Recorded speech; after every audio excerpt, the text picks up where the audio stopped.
नमस्कार। महाभारत की दुनिया ना बहुत से किरदारों से भरी है। कुछ नायक हैं, कुछ खलनायक, पर कुछ ऐसे भी हैं जो इन दोनों के बीच कहीं खड़े हैं। आज हम एक ऐसे ही किरदार की कहानी में उतरेंगे। एक ऐसा नाम जो आज भी विवादों में घिरा है, अश्वत्थामा। तो सवाल ये उठता है कि आखिर कोई हीरो विलन बनता कैसे है। क्या होता है ऐसा कि एक सम्मानित महान योद्धा न्याय और धर्म की सारी सारी हदें पार कर जाता है। अश्वत्थामा की कहानी असल में इसी दर्दनाक सफर का एक बहुत ही गहरा अध्ययन है। और देखिए, किसी को भी समझने के लिए ना उसकी शुरुआत को, उसके बचपन को समझना बहुत जरूरी होता है। तो चलिए कहानी की शुरुआत वहीं से करते हैं। देखते हैं कि ये योद्धा अश्वत्थामा आखिर बना कैसे। उनका नाम ही देखिए, अश्वत्थामा, मतलब जिसमें घोड़े जैसी ताकत हो। कहते हैं कि जब वो पैदा हुए तो उनका पहला रोना किसी बच्चे जैसा नहीं, बल्कि एक घोड़े की हिनहिनाहट जैसा था। ये नाम सिर्फ एक नाम नहीं था, ये तो एक भविष्यवाणी थी, उनकी बेहिसाब ताकत की। लेकिन इस ताकत के पीछे एक बहुत गहरा दर्द भी छिपा था।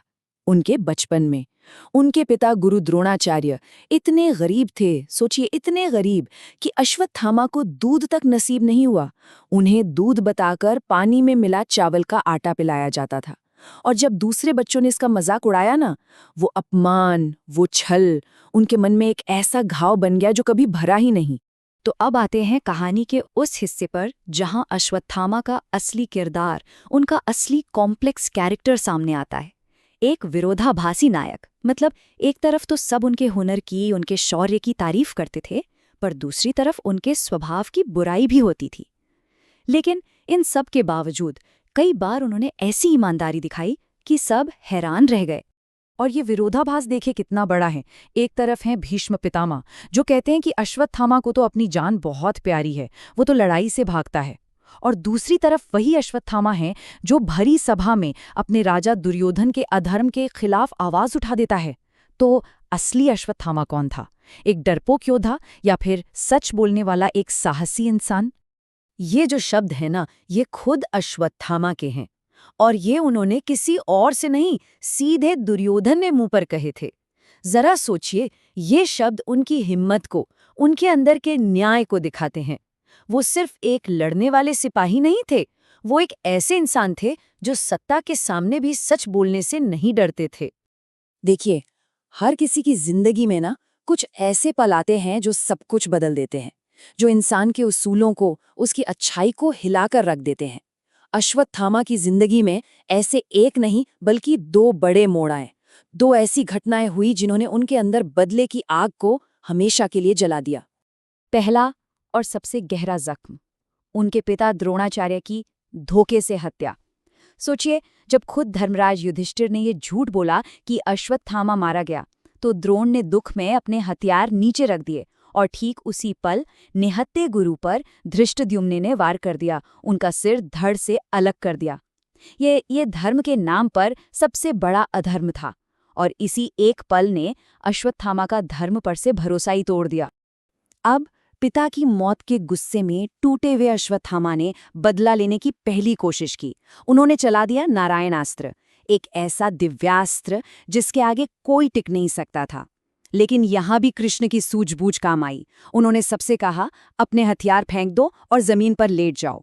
और इस तरह पांडव बच गए। अब सोचिए अश्वत्थामा के बारे में, उसका गुस्सा, उसकी हताशा और बढ़ गई। बदला लेने की पहली कोशिश नाकाम हो गई। और फिर हुआ दूसरा अन्याय। गदा युद्ध में भीम ने सारे नियम तोड़कर दुर्योधन की जांघ पर वार कर दिया। ये अश्वत्थामा के लिए मानो आखिरी कील थी। उसने अपनी आंखों से देख लिया था कि जिसे दुनिया धर्म की तरफ बता रही है, वो पक्ष खुद बार बार नियम तोड़ रहा है, अधर्म कर रहा है। बस उसी पल उसके लिए सारे नियम, सारी मर्यादाएं सब खत्म हो गईं। अब हम उस पल में आ गए हैं जहां अश्वत्थामा का दुख गुस्से में बदला, और वो गुस्सा एक भयानक शपथ में बदल गया। ये वो पल था जिसने महाभारत की कहानी के अंत को हमेशा हमेशा के लिए बदल कर रख दिया। युद्ध खत्म हो चुका था, दुर्योधन अपनी आखिरी सांसें गिन रहा था, और उसी हालत में उसने अश्वत्थामा को कौरवों का आखिरी सेनापति बना दिया। सोचिए, ये सिर्फ एक पद नहीं था, ये तो उसके गुस्से को, उसकी नफरत को एक तरह से मंजूरी दे दी गई थी। अब उसके पास बदला लेने का आधिकारिक अधिकार था। और बस वहीं पर मरते हुए दुर्योधन के सामने उसने वो भयानक कसम खाई। उसने शपथ ली कि वो पांडवों और उनके साथियों को खत्म कर देगा, किसी भी तरीके से, उन्हीं तरीकों से जैसे उन्होंने किया है। मतलब साफ था, अब लड़ाई के, धर्म के सारे नियम कानून उसके लिए खत्म हो चुके थे। अब कहानी का सबसे खौफनाक मोड़ आने वाला है। अश्वत्थामा की वो शपथ अब सिर्फ गुस्सा नहीं थी, वो एक ठंडे दिमाग से बनाई गई एक नरसंहार की योजना बनने वाली थी। उस रात अश्वत्थामा सोच में डूबा था कि अपनी कसम पूरी कैसे करे।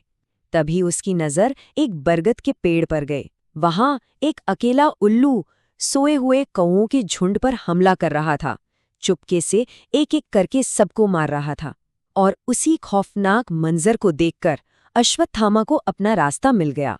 बस यहीं से एक योद्धा का लॉजिक पूरी तरह बदल गया। अब वो एक योद्धा की तरह नहीं सोच रहा था, अब वो एक हत्यारे की तरह सोच रहा था। सीधी सी बात थी, अगर दुश्मन नियम तोड़ सकता है तो मैं भी तोड़ूंगा। अगर वो धोखे से जीत सकते हैं तो मैं भी धोखे से बदला लूंगा। ये एक योद्धा का पूरी तरह से पतन था। और उस रात जो हुआ वो महाभारत युद्ध का शायद सबसे काला, सबसे भयानक पन्ना है। अश्वत्थामा ने सोए हुए लोगों पर हमला किया, धृष्टद्युम्न को मारा, और तो और द्रौपदी के 5 मासूम सोए हुए बेटों को भी मार डाला। सिर्फ हत्या ही नहीं की, पूरे कैंप में आग लगा दी। उसने अपना बदला तो ले लिया, लेकिन उस एक रात में उसने अपना सम्मान, अपनी इंसानियत, सब कुछ हमेशा के लिए खो दिया। और हम आज की इस बातचीत को उसी सवाल पर आकर खत्म करते हैं जहां से शुरू किया था। अश्वत्थामा की कहानी सोचने पर मजबूर कर देती है कि आखिर एक योद्धा और एक हत्यारे में क्या फर्क है। न्याय और बदले के बीच वो लकीर कितनी पतली होती है, और जब कोई योद्धा उस लकीर को पार कर जाता है तो क्या वो फिर भी योद्धा कहलाता है?